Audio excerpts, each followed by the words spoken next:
Hi, I'm Michael Bean. I'm a professional actor and an acting teacher. This is your lesson for myfreeactingclass.com. We have 6 participants this spring session who are sharing their video with us. Today, we are going to be workshopping video with them. I will be showing you their self-tapes. All auditions for professional film and TV, or almost all auditions, are self-tapes these days. You're recording it at home, usually with just a phone. We'll look at the setup, we'll talk about the technical part, and then our brave participants will be workshopping those videos live.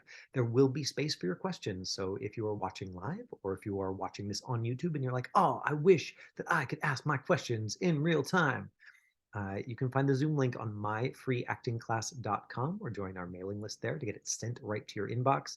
And that's how you can join us and ask all your questions in real time. So without further ado, a little bit of preamble from Michael Bean today. I am teaching a kids class right now, and one of the things I love about teaching the kind of under 12 set is having to use simpler language.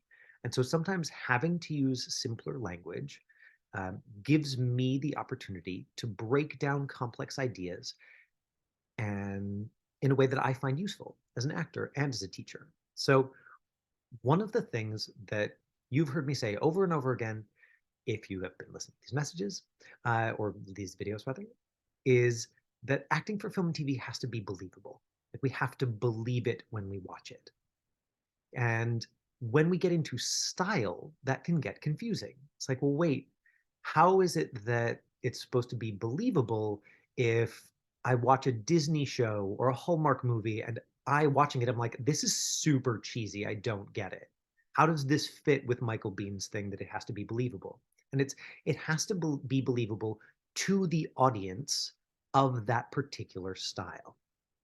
And this is especially an easy test case for this is to look at those Disney, Nickelodeon, like the shows that are made for little kids.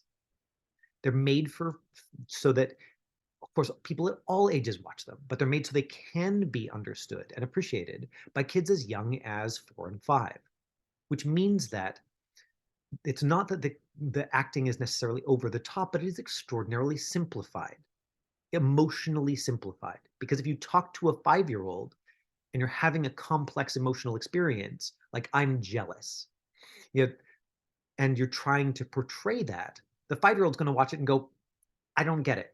Are they angry or sad or confused or well, like what is actually happening here? And it's like, well, it's a complex experience. Jealous is sort of all of those things plus some more things. But a 5-year-old's not going to understand that unless we make it very, very clear. So if I really want to land this on people, I'll say, it's baby acting. It's not wrong. It's just very simplified because it's for very young kids. And just, I want to make sure that you are not approaching your own work in a baby acting way, where you're like, am I happy or am I sad? It's like, of course, that's the foundation. Of course, when we first read a script, we're like, what is the character feeling? But what you will notice in acting is if you want to move beyond baby acting, you have to quickly move into story. So, okay, I'm excited, but what kind of excited? Are you excited because you're anticipating the thing or because you've just gotten the thing? Are you excited because there's something that's happening right now that you're loving? Like, what flavor of excited? We have to move into story. And so that's where you'll see my notes go today. Now, the other thing that I want to share with you, and this is a tool that I spent a bunch of time on in previous lessons, and you'll see that I have simplified even further so that I can share it with you, is this idea of uh, the kind of key questions that I ask when I'm going over a script, which is story, style, relationships, changes, and objective. And so that's as simple as who are the characters, what's happening. So sometimes I ask questions there like, give me a few words to describe your character. Okay, how are we bringing those into the script? Give me a few words to describe the other character. How are we bringing those into the script? Style, what kind of show is this? Is it a Disney show where the audience is 5, or is it a complex AMC show where the audience is sophisticated adults uh, who want complexity and want the this sort of very stripped down style. So that can be the network, that can be, is it drama or comedy? Relationships. This, if you're going to do one thing, if you're going to skip all the rest of this and you are only going to do one thing, this is the one to do. What are the strongest feelings or opinions? If you do not have strong feelings or opinions about something, why are we watching you? Strong feelings or opinions is what makes acting alive and interesting and uncertain. And then when do those feelings or opinions change? If it's a script where, even if it's a baby acting script, where I'm sad and then I'm sad and then I'm sad, if it doesn't ever change, you're going to lose the audience. You're going to lose even a 5-year-old audience, right? Even fairy tales change, right? A story where Cinderella is sad and then she's sad and then she's sad, nobody wants to watch that story. So when does it change? An objective, this is often more sophisticated, gets into story, but can be really where aliveness lives, is what do you want and how are you trying to get what you want? Let's see if there's anybody else that I need to let into this lesson. No, we're good. And so let's work through scenes, starting with Alex, because he was so patient and we did not get to him last week. So we'll start there. We've got just a few minutes for each person. That's just the nature of this format. If you have questions, again, put them in the chat window, and there will be a time for open questions at the end, whether you are actively working a scene or not actively working a scene. So let me show Alex to everyone right now. Ta-da! This is Alex and his setup. So you can see, just looking at Alex, that he is centered in the frame. There isn't space up above his head. There's a nice eye light, right? So there's light reflected in his eyeballs, and he's got a neutral background, right? So the focus, even if our eye bounces around, is like, oh, look at the shirt, look at the collar. We're gonna keep going back to his eyes because they're the sparkly thing. He has no logos on his shirt. He's not wearing sparkly jewelry. He's not wearing sparkly lip gloss. There's nothing more sparkly than his sparkly eyeballs. And there is a light reflected in them. So we are going to keep coming back to those. And the lighting is the thing that makes you look good on camera. Even if you look amazing, I promise you, with bad lighting, I can make you look like a hideous zombie. Here and this is one of those things that really matters. Look, if you are choosing, like me, to be in love with film and TV acting, you picked, regardless of your political feelings about it, you picked a media where what you look like matters. And pretending that is not the case will not be helpful for anyone. I think that it is good to have critical thinking about this, to be like, wait, is what something looks like the most important thing to me value-wise in the world? Let's hope not. Oh, is it important in this specific medium for this game that I'm playing? Yeah. Uh-huh. And if you can make yourself look prettier, will that help you get you work? Probably. Like, let's just be real. Even if your niche is like craggy, evil looking facial scar, and that's your niche, still you want the best, prettiest presentation of craggy, evil looking facial scar, and you're going to adjust the lighting to make it look good on camera, even if that's your jam. This is also why we don't ever put a whole bunch of cool, interesting stuff in the background. Why it's like, well, the scene's in a kitchen, I'll shoot it in my kitchen. Yeah, looking at somebody else's kitchen is actually very interesting. And if there's even the slightest little thing in the background, even if it's just like that, then you're gonna find that your eyes are just gonna wander over to that chair and like, what's over there? Like you just can't help yourself. And you don't want that to happen for decision makers. Okay, back to Alex. Let's take a look at Alex's tape. And I want to show you a couple of different things from Alex's tape, and then we're gonna. I've got the script to reference, and then Alex, we're gonna workshop it with you live if we can. I know that sometimes there is lag when I'm playing video. If you're like, wait, I want to see it without the lag, you can always watch it in the YouTube because I'm recording on my end, like I'm recording smooth play. Hopefully it gets over to you as cleanly as possible and you can see what I'm talking about. And if you can't, that is how to resolve that, is just to wait. I've got everybody's video releases now, and so I should be able to upload this to YouTube right after this lesson. Thank you for your video releases. You rock. Here's Alex. Good. So first moment, right away, the setup's nice. Yeah, maybe he has a little extra space over his head. Does that matter? I don't think so. I don't think it's a huge deal. Right? He could probably crop it in if he was editing it. Like go a little bit closer. The maybe then we would like feel a little bit more. But also maybe he just wanted to give himself some space to move in this. So that is an entirely possible thing here.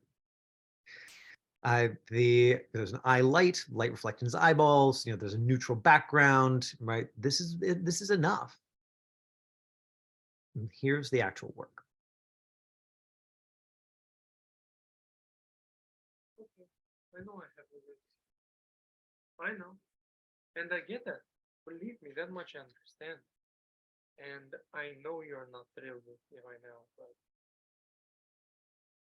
it's just I don't like the silence. You're upset and rightfully so, but just I don't like when I say something and you don't say anything back.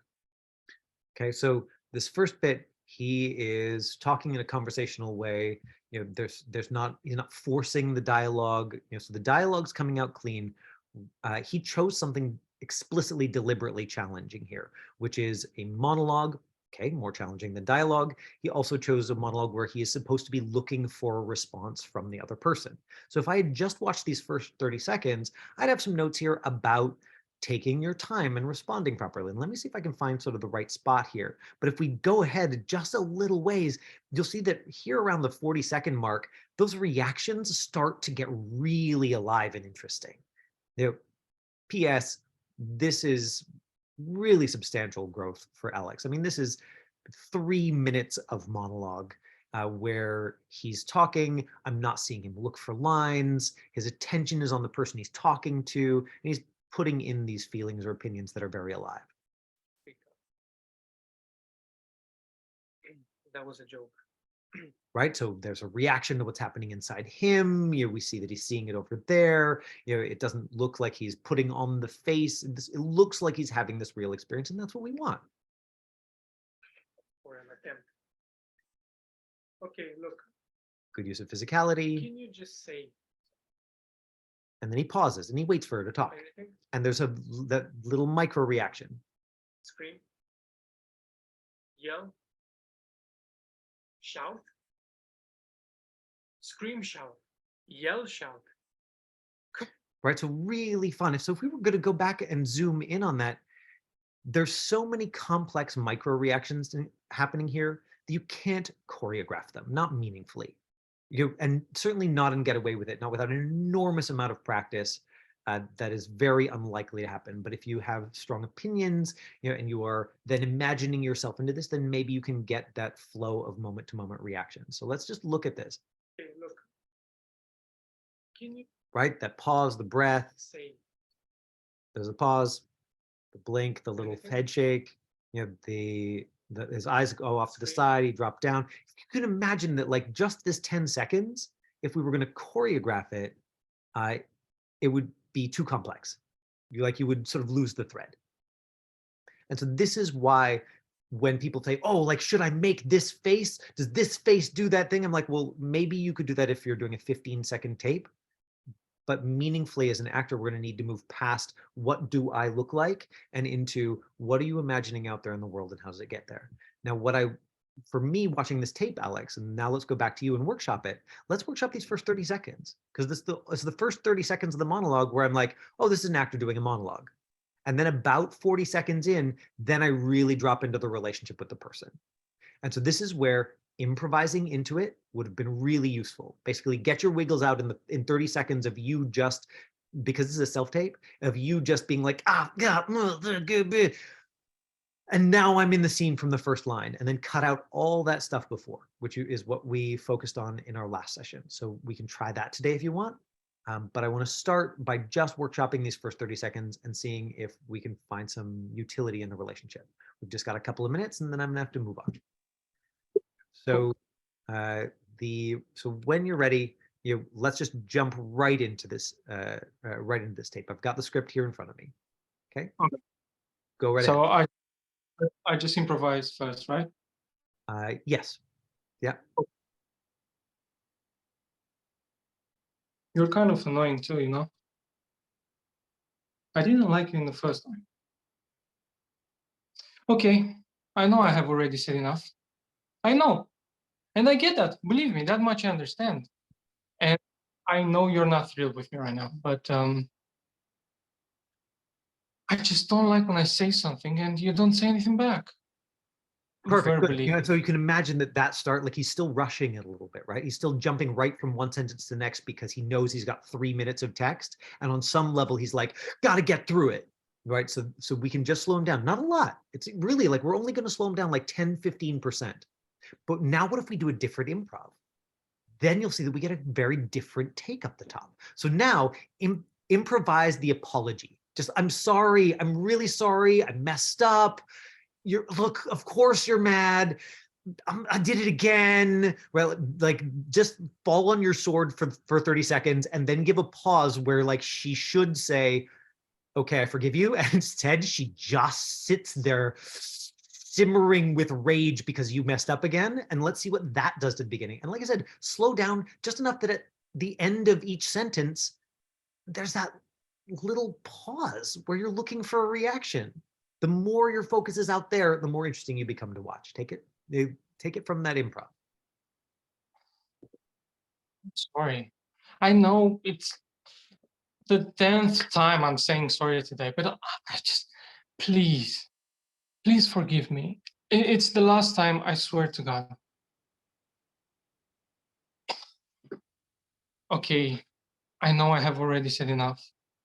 I know, and I get that. Believe me, that much I understand. And I know you're not thrilled with me right now, but it's just Beautiful. I Let's don't. right there.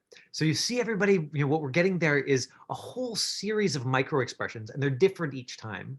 Now I would say, Alex, that little bit of musicality, it's present here at the beginning. Part of the reason that it gets really good at about 40 seconds in is you probably drilled the opening paragraph so many times that each time, even though we did very different from improv, I know, and I get that. Believe me, that much I understand. Had exactly the same rhythm every single time in the tape and in both of these takes. And okay, maybe exactly the same, but the same enough that I'm like, wait, that's an actor and not this is Alex having an experience. So it's just something to bring your attention to and to remember that this is why it's important to learn the text separate from the delivery in whatever way you can do that, to whisper it, to find ways to learn the delivery that are separate from, or to learn the words that are separate from the delivery. Does that make sense? Yeah. Great, really nice work. Let's move on to our next one. Back to the gallery. Whoop, whoop, whoop. Thanks, Christina. That's really nice. Like a little bit of positive affirmation is a beautiful thing. And in fact, if folks want to throw into the chat window specific things that stood out, that's some of the most useful feedback. Like general feedback, I think is like good for making us feel good. And then specific feedback of, oh man, when you said this line or made that face, here's the story I got out of it, or like that was the part that really popped for me. That can be really, really useful for us.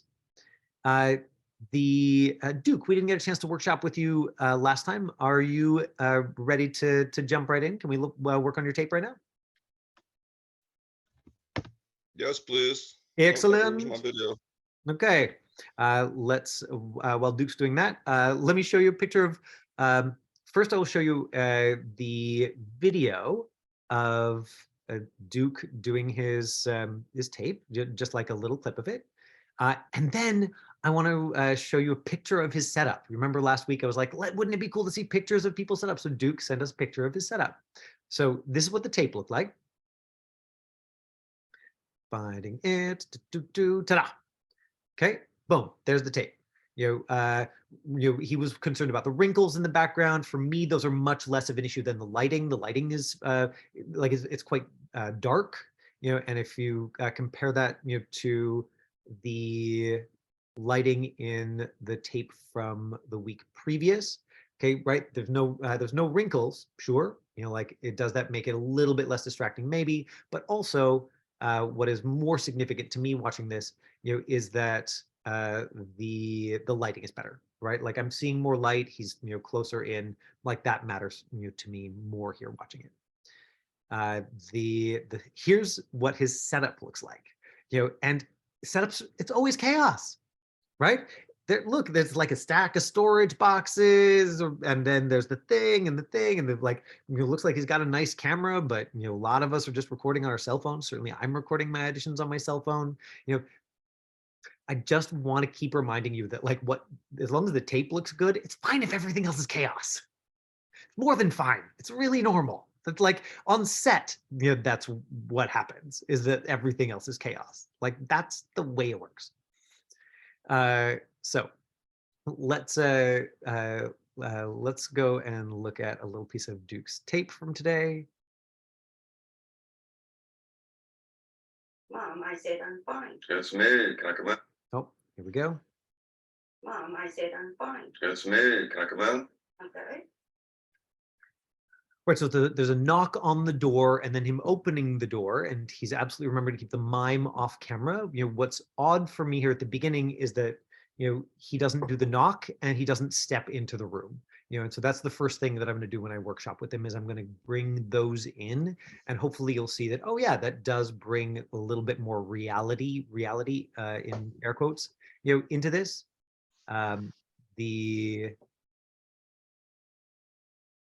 We heard something crash. I want to make sure everything's all It's right. fine. Okay. Can I get you anything before you leave? Some extra cash? You don't need to. I'm not going. Huh? I thought you were excited to go.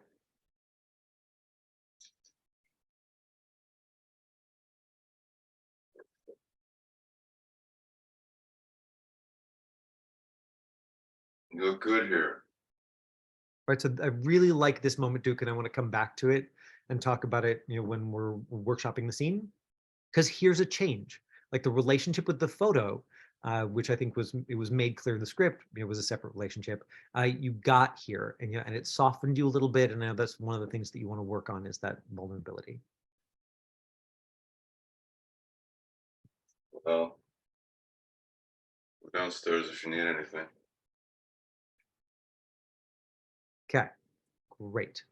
Let's stop this share, come back here.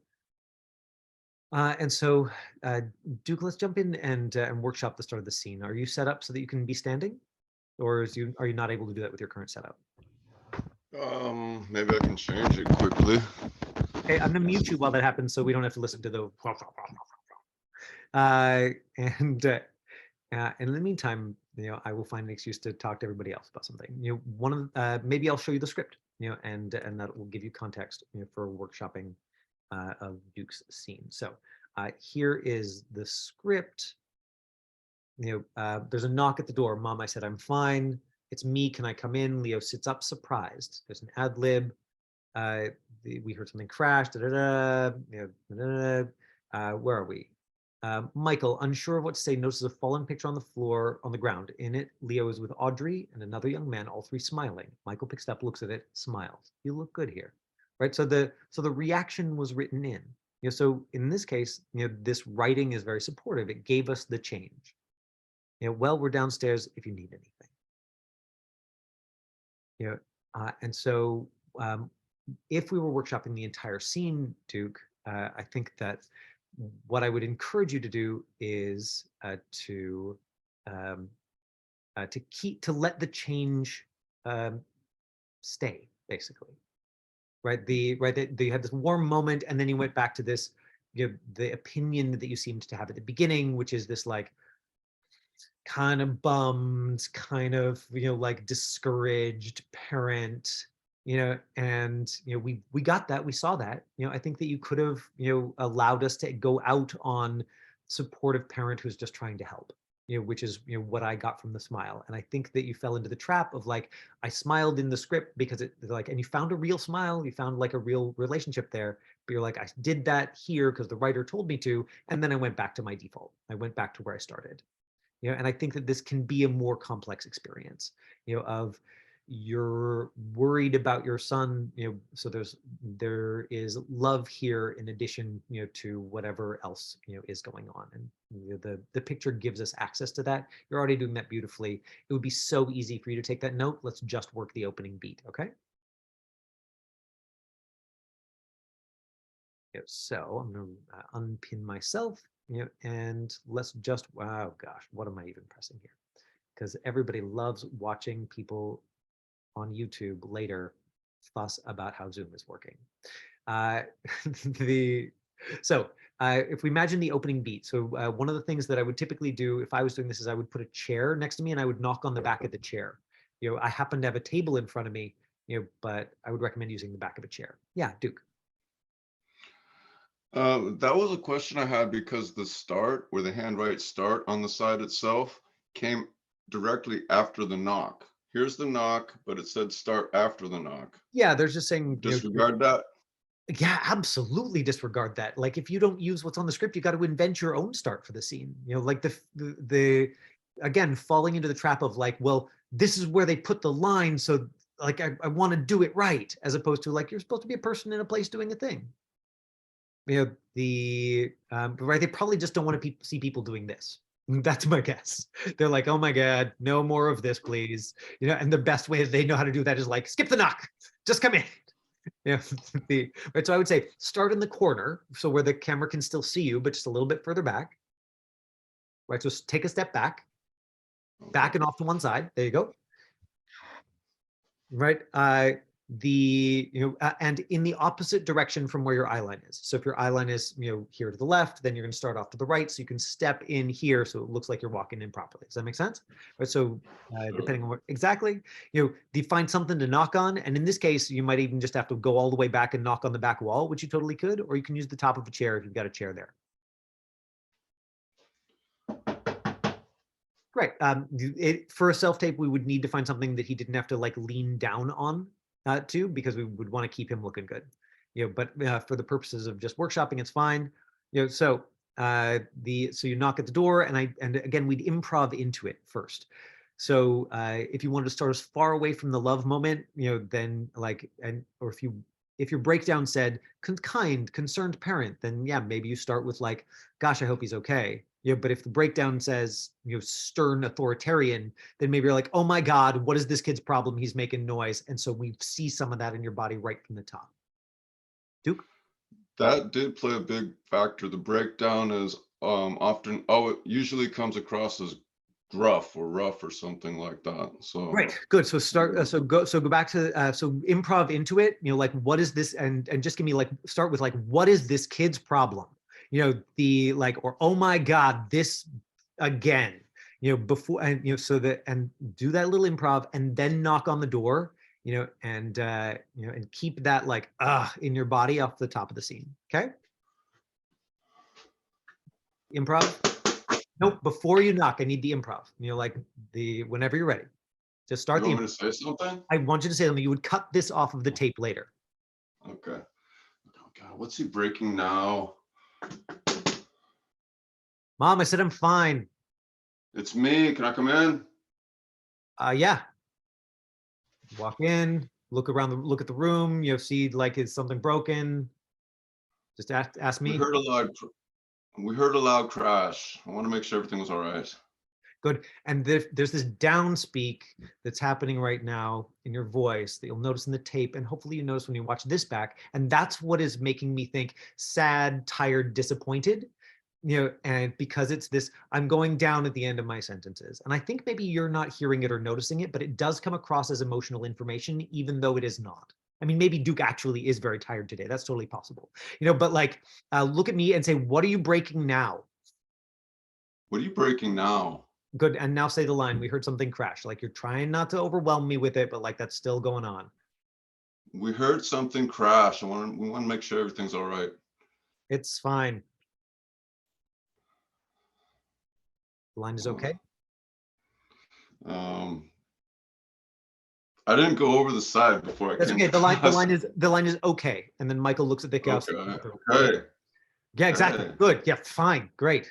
You know, and then you look at the chaos and then you're like, God, I was such a dick just now. I'm gonna offer him money. Right. And then that's where we see the parent. Yeah, but you can you can come in strong with that. Now, hopefully those of you watching saw that, and hopefully Duke, when you watch it back later, you'll see that that improv gives us a much stronger start, you know, for that first line. They're like, it's me. You're like, what is your problem up here?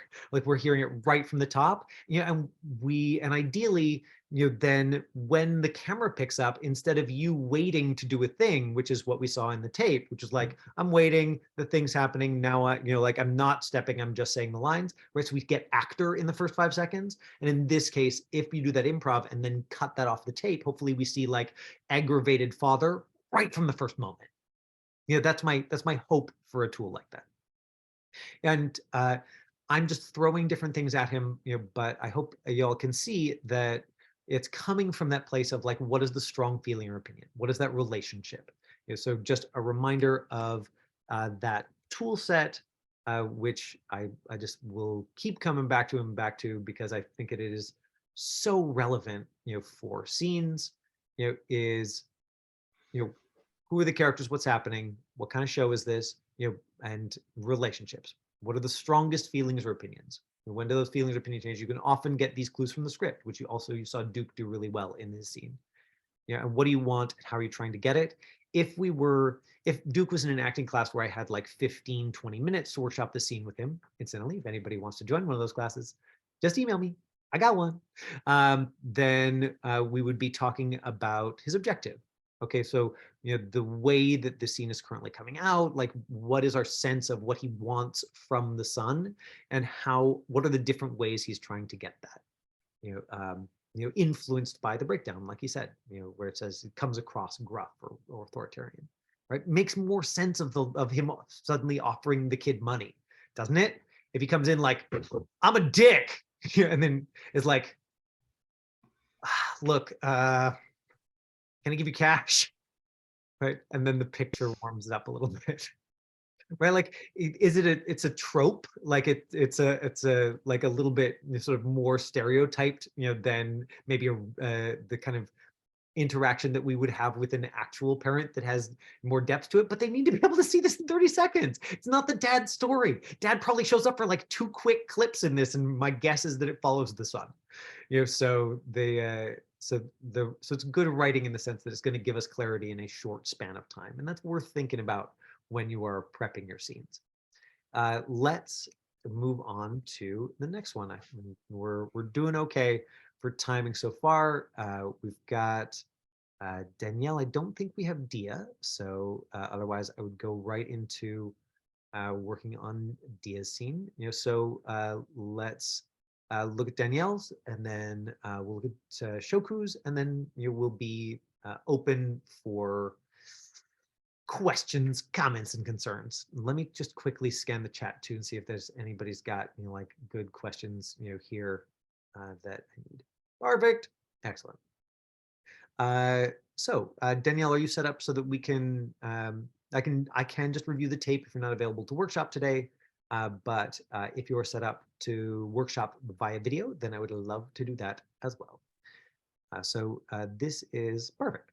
And then Danielle, you're going to have to help me like understand what the physical limitations are, but I am going to ask you to play with eye lines today. I know that is something that you really like actually like have a genuine physical limitation on. So if I ask you to do something where you're like Michael Biehn, that's actually literally not possible, just let me know, please.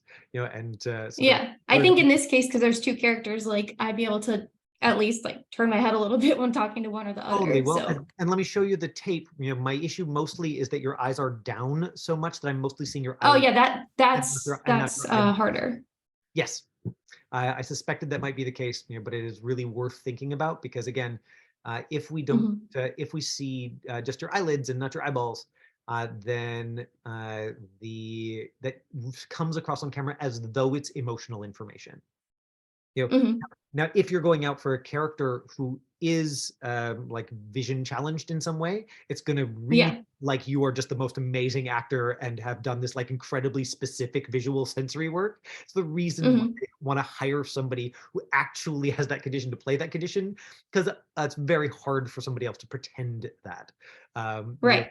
But if you're going out for sighted characters, then playing with like, how can I tell that story, or is it even possible to do that within this kind of limited framework, I think was worth playing with. In the same way that with Alex, I'm like, sometimes you're going to want to do a different accent, how possible is that? Like, and that's just a judgment call. Like sometimes you're like, well, it's not possible, so here's why I'm in, or it might be possible, but it's going to require 2 years of focus to get a flawless American accent. Do I actually want it that bad?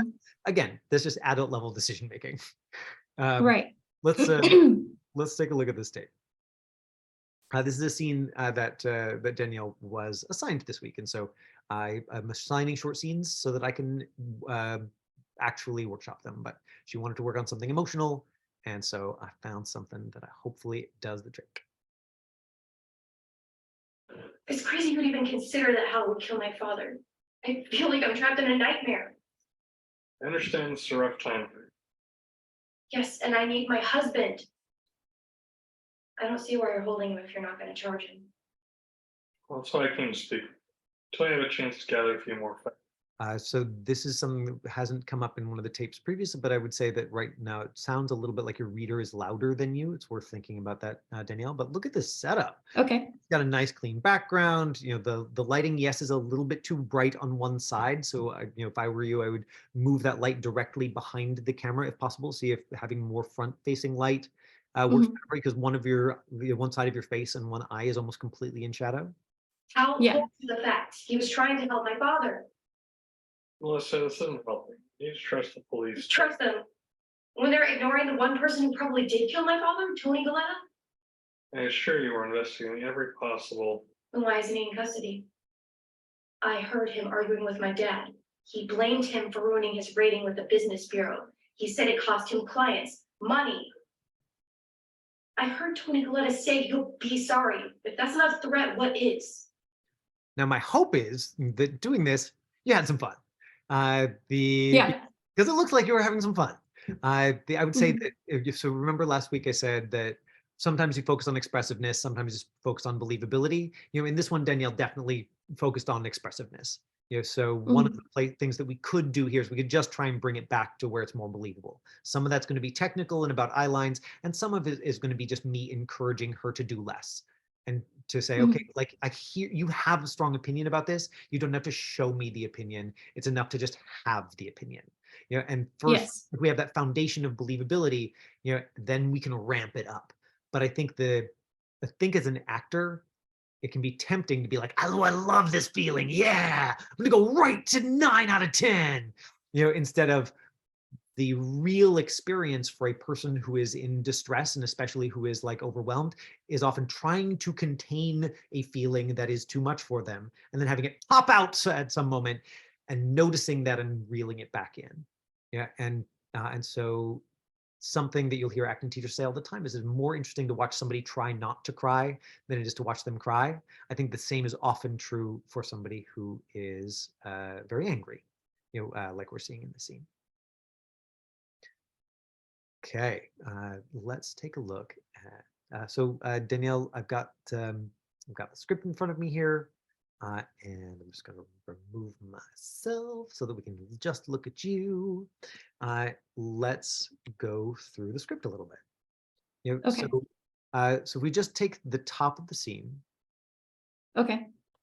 Right. The scene starts with Sally has opened the door for Nick and Aurora, who walk in to find a dozen people milling about, talking in hushed tones. Right, so Sally indicates Melissa, now facing down Arthur, speaking in a rapidly rising voice. Right, so there's the trap is written right there into it.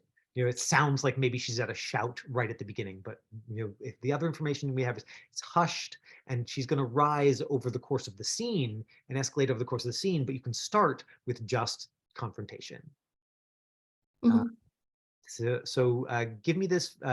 Let's pick an eye line, something that you feel like you can maintain, for some period of time, and Mhm. just keep your eye line as close to that as possible. And anytime you need a break, drop them and then come back up to this eye line. Okay. Right? If you can do that, now just give me this. Just give me this first line. It's crazy that you would even consider my father.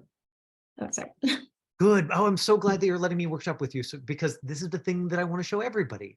The thing that Danielle just did is very, very normal. When somebody looks into their memory for a line, they look up almost always. Mhm.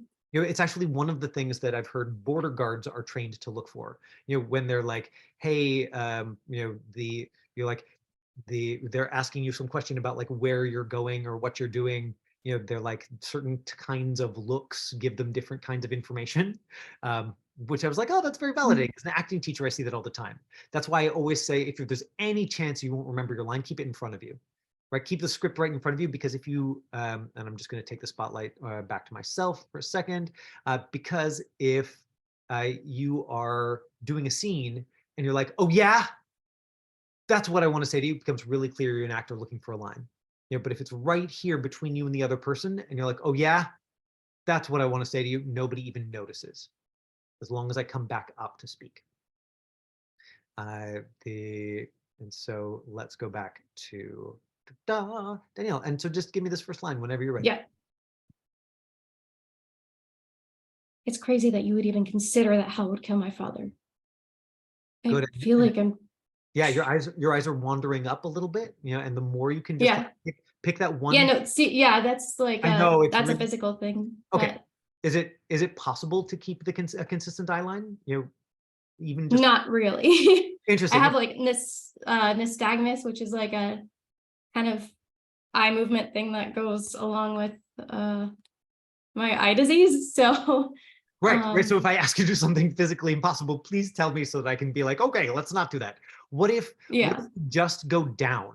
Right? Is that possible? Like, could you have that eye line and then like drop your eyes, and come back up to that eye line, right? So that you're using a consistent eye line, but you sort of dropping and coming up, because that's the thing that on camera will look like you're just sort of taking in their body and thinking about what to say, if you can pull that off. Okay. Let's try that. So just give me this first line and drop your eyes as much as you need to, but then keep coming back up to this exact same spot if you can.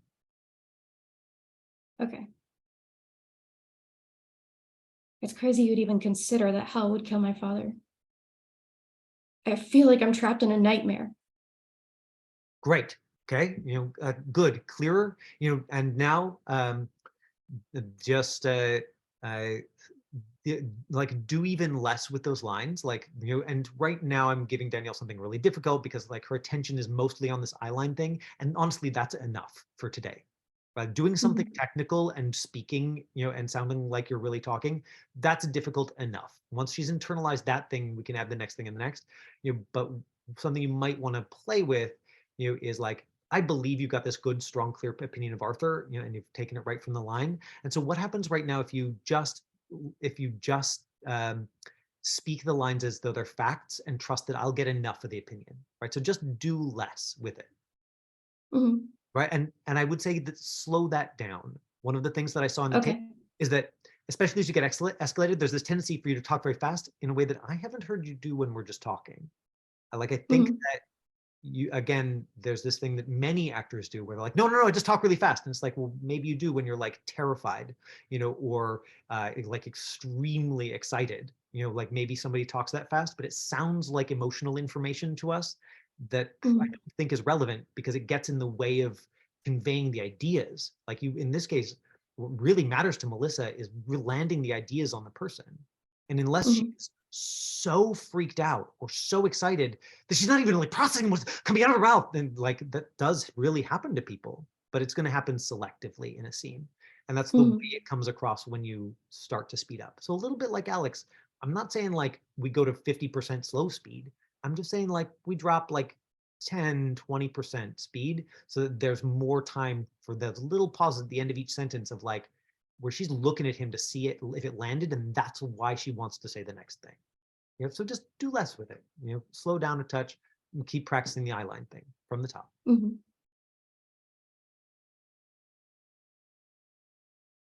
I think it's crazy that you would consider that Hal would kill my father. I feel like I'm trapped in a nightmare. Right. You know, and then let's do it again. Now I'm going to add a technical thing, which I don't normally have a chance to do with folks, you know, which is like to partly to cover for this eyeline thing, take a moment in between those lines where you just look away or where you get your hands up and cover your face for a second, right? Like Okay. give yourself a physical break because we'll read that as emotional information, but for you, it can just be like, oh my God, my eyeballs. That's fine. You're like, Mhm. give me that line again. I think it's crazy you would even consider that Hal would kill my father. And it, I feel like I'm trapped in a nightmare. good, keep looking at me or drop your eyes. You know, I understand this is a rough time for you. And then you come in, you know, with the like 4 or the 5. Yes, and I need my husband. Yeah, exactly. It's got more snap to it. Right. And so that should be enough looking at that to give you some stuff to play with for your tape for next week. Awesome, thank you. Good. And let's keep workshopping because I want to find ways for you to be able to tell stories about cited characters, if that's something you want, without asking you to do something that's impossible, because that's Yeah. fun for anyone. Mhm. Perfect, thank you. You know, and again, folks, if there's something specific about either the tape or the delivery here that stands out for you, throw it in the chat window because that's great for Danielle to see. You know, like all actors, I think, you know, or all actors are going to have that experience of like, well, it feels weird. It must look and sound weird. One of the things that you're getting used to as an actor is that like when it's really good, it often feels very uncertain and strange because that's what it feels like to actually be vulnerable. That's what it feels like to actually be vulnerable when you're having any kind of conversation with someone. And then to be witnessed and record yourself for posterity while that's happening, yeah, of course that's vulnerable. What an insane thing to do. And one of the things you're teaching yourself is to tolerate that. How are we doing for time? Woo-hoo! Yeah, we got everybody. Okay, let's watch Shoku's scene. Shoku, thanks for sending. So here is Shoku. There she is. Hi, she's all made up today. Shoku, I am so confused by why you had your reader read the stage direction on the tape. That's very confusing to me. But I'm gonna show everybody so I can be like, here's something that like hopefully other people, you know, who are like Shoku are just starting from scratch would be like, I don't know, it said words. I think I'm supposed to record them all. You know, stage direction, which is the stuff that goes all the way to the sides, you never say out loud. And so let me just show everybody what I am talking about. You know, here on the script, interior house day. Laura enters, it's a disaster, she stares at the mess, Ella comes out of the kitchen, Ella stares at Laura, Laura stares at Ella. So this is all to help people who are reading the script understand where they are and what's happening. But the script starts with you showing us that, not narrating it out loud. Let's, here, let me pull up your tape. And this is Shoku's tape for this week. Look, she looks great, like huge improvement. You know, we got an eye light. Could we get a little more eye light? Sure, but who cares? Like we got a little dot of sparkly in her eyes. Maybe the jewelry's a little more sparkly than her eyeballs. You know, is that worth thinking about? Maybe.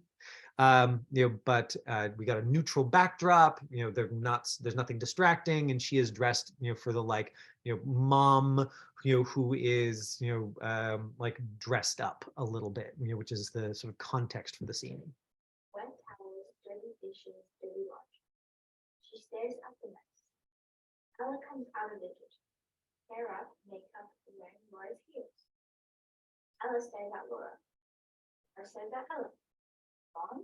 Right. So if maybe that would actually be helpful as a practice technique for her to have somebody read it all out while she was like, oh yeah, that's what I'm pretending I'm reacting to. But then what we'll do when we workshop is we'll just let her have that happen without me saying it out loud. Oh, gee, you look so good, like a real person. You look like a real person too. Like a real person. It's just a little makeup. That's what he's okay. He did. He gave me a thumbs up when he was on the phone. I don't get it. Why do you always want to be the bad girl? I don't. Great. There's so much going on here that is like a strong improvement, Shoku. You know, like you're getting it, right? You're talking like a real person. You're bringing in the technical things. The eye lines are working. Like your camera setup is great. There's a vocal quality happening right now of sort of like extremely soft voice that is going to be problematic because I actually lost the word 30-year-old person. And again, it reads as emotional information. If you talk like this, then it reads like you are maybe extremely timid or extremely shy. And maybe sometimes you are, and maybe even you are most of the time in your social persona, but that's what makes acting fun. Is that you're like, oh yeah, well, I'm not always timid and shy. Sometimes I'm pissed off and sometimes I feel weird and sometimes et cetera, et cetera. Does that make sense? And so and especially in this scene where you're supposed to be confronting your daughter about the fact that she has broken the rules and is dressed up in your clothes and heels and makeup, you're like, no, go back. And your mom, and the scene is your daughter being like, why do you want to be so mean? And you're like, I don't. You're like, you're breaking the rules. I'm holding boundaries for you. Oh God, parenting. Does that make sense? And so Yeah. now your version of that probably is going to be much sweeter than Michael Bihn's version of that. So we don't want the sweetness to go away entirely, but we don't want you to be so stuck there that we don't hear all of the rest of what's happening. So let's workshop the scene from the top. Right, so there's this first moment of you. Are you standing or sitting right now? Oh, you have muted yourself somehow, and Sorry, now I'm sitting, but I can stand. as long as you can do that, real quick, then we can workshop you standing. That'll be better. Okay. Okay, I'm gonna mute her while she stands up. So we are coming up on 12 o'clock. It's going to take me about another, 1 to 2 minutes to finish workshopping this with Shoku, and then I'm going to open the floor for questions. If I don't have time to answer those questions in detail, then I will save them for my preamble for next week, and then I will know in advance what I'm talking about, and I'll be that much more concise and prepared. Shoku's already set up. Let's do that. Good. So start back a step, and often on one corner of the frame, right? So off on the side. Physically, either side, doesn't matter. So physically step sideways, more, good. Step in looking to something that is off to the left of the camera, exactly. So that's the living room, and it's like, and it's a mess. Oh my God, why do you have to do everything? It's a total mess, and then on top of that, I walk out and, oh, well, what am I even wearing? Does that make sense? Good. So that's the top of the scene. Stand by and action.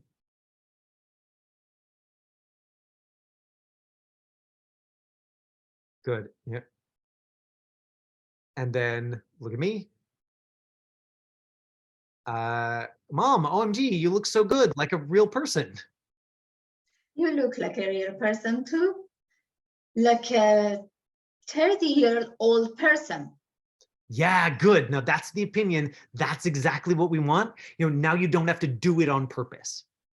Okay, good. So take it from the top again. You don't have to show me the head shake. If you choreograph the head shake, I believe it. The first 6 times you did the head shake, it was probably utterly believable. But this time it looks like choreography.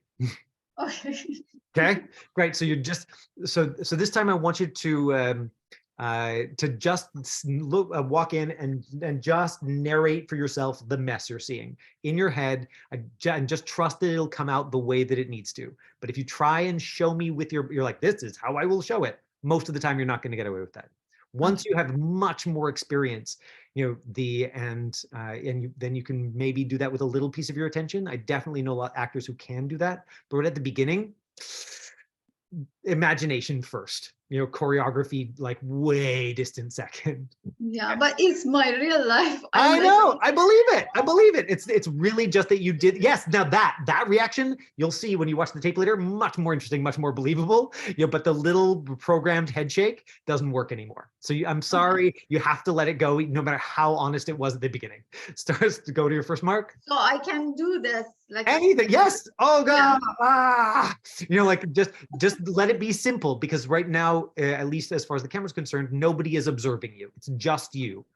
It's a private moment. Start in the corner. Stand by and action. You walk in, you're not expecting it. Like you're having a great day, you're feeling good, and you walked in already feeling bad, and so you cheated yourself of the opportunity of seeing it. Start in the corner again. Like, exactly. It's a great day. You're loving it. You're not looking up at the mess yet. You'll look down at yourself, fix your outfit, step in, stand by, look down at yourself, action. Step in, looking down at yourself, step in, look up at the mess. What the? Simple, simple, simple, simple, simple. Good. And then look over at the daughter. She walks in. Oh, okay. That's what's going on. Yeah, you don't have to show me. That's enough. Yeah, good. That's Mom. OMG, you look so good. Like a real person. You look like a real person too, like a 30-year-old person. Right, and we might like take her volume down a little bit, or Oh. give her permission to do even less with that. But maybe we would also leave it like that. It's some of this is just choice and interpretation. I don't want to take Shoku's gentleness entirely away from her in order to tell the story, because we still want this to be Shoku. So we can continue to explore it and see where we can find the balance. But hopefully when you watch this back, that gives you a sense of some ideas that you could bring into your next tape. Thank you. Yeah. Christina was like, did you get my tape? And I was like, yes, oh God, I did. How did I miss Christina? There's so many people. And Dia just joined class like 10 minutes ago. When I didn't see you here at the beginning, I was like, okay, I guess we've got time for me to talk. So I did some talking and I used up your time. I'm sorry. It's all good. Let's quickly look at Christina's tape. Christina wanted to work on being happy, and so I gave her a very short scene, where she got to work on that opinion, and she sent this to me just today. Oh my gosh, I can't believe it. Oh my gosh, you're back. So she fixed the thing that was present last time where the reader was louder. She is much louder now. She's in the middle. She's got an eye light, neutral background. She took the second to see the person as they were coming in. It wasn't my idea. Are you freaking? Kinda. Don't worry. I'm so looking out for you. Good. And I would say, honestly, Christina, that like this one is success. Right? Like, I mean, how much more can we add to something like this? It's 17 seconds long. This is the kind of thing that actors like, they're like, but like, is it enough? Do I have to do it? Like, maybe we could get, like, if you and I spent 10 minutes workshopping this, we might be able to get a take that's like 10 or 20% better. But we also might get one that's like where you're in your head worrying about what face you should make or where you should stand, and actually is worse. Like you might be like, oh, that was really interesting to do all that exploration, but the take that we got afterwards kind of sucks. That happens in class sometimes too. Man, take that as a win and just carry it forward. The things you were doing here where you were just taking in the person and letting the way that she said her line and your opinion of like, oh, I'm seeing she's freaking out affect you. I felt like you were talking to a friend. And every line here had a different flavor or texture to it. It never had that actor flavor of like, my first line has the same opinion as my second line. And even if it's really honest, it's the same opinion no matter what's happening on the other side. Didn't happen here. So nice work. Okay, folks. I will quickly scan the chat window and see if there's questions in here. And 12:07. I don't want to keep it too long, but are there any questions that I can answer for you now, or think about and answer in more detail for next week. The readers, so Anthony has a question here. If your reader's reading and you're waiting for your line, are you supposed to do something or just wait? If your reader is reading, then we want it to be as close to a real interaction as possible. So to answer Anthony's question, I would say that it's important, if you can, to make sure that you are still in the imaginary world of the scene. That what we don't want to see is like, I'm acting. Now I'm acting again. Right. And sometimes that means that you have to ask the reader to pick up the pace, or sometimes that means there's physical behavior there. There's lots of different tools you can use to bring that to life. My opinion, blue versus gray. The agents like gray. I like blue. I don't think casting cares. If your agent says gray is important to them and you want to maintain your relationship with your agent, great. And if you want to say to them, you know what, I will do that, when I have leisure to do so. Right now, I'm gonna stick with the blue background. I hear you, and that's a you and your agent relationship. Truly, I think that what casting cares is about, can they see you? Can they hear you? Is there an eye light? They're mostly focused on your acting, and the technical stuff is actually only stands out for them if it's wrong. If they are noticing the technical setup, if they're like, would she look prettier with a gray background? That's, if their attention is there, what are they even doing? If they're watching 100 tapes, and they're like obsessing about your background, I don't think they notice. Now, is it true that different backgrounds look better with different skin tones? Probably. I was told that the bright blue is good because blue is not present in human skin tone. And so it's the blue is not going to make me look bluer. Does gray not make somebody look grayer? I don't know. I'm not the expert. I have an opinion, but I don't know. Advice for first self-tape. Anthony, go and watch some of the videos in the archive about making a good self-tape. And see if you can pick up tips from watching other people's foibles. There's a lot of information in there. And I would say also that top level, it's not going to be perfect. And that you're just going to have to tolerate doing it anyway. And that's hard for anybody doing anything creative ever, is to be like, but it feels so weird. I should wait till it's perfect. Yeah. If that means waiting till the weird feeling goes away, you're going to be waiting forever. It's not going to happen. Okay. The YouTube channel, you can find a link to the video archive and the YouTube channel on myfreeactingclass.com. All right. Thanks, everybody. I'm looking forward to seeing next week's self-tapes. I'll get this uploading right away. Bye. Bye. I am Michael Bean, and this was your free acting class for myfreeactingclass.com.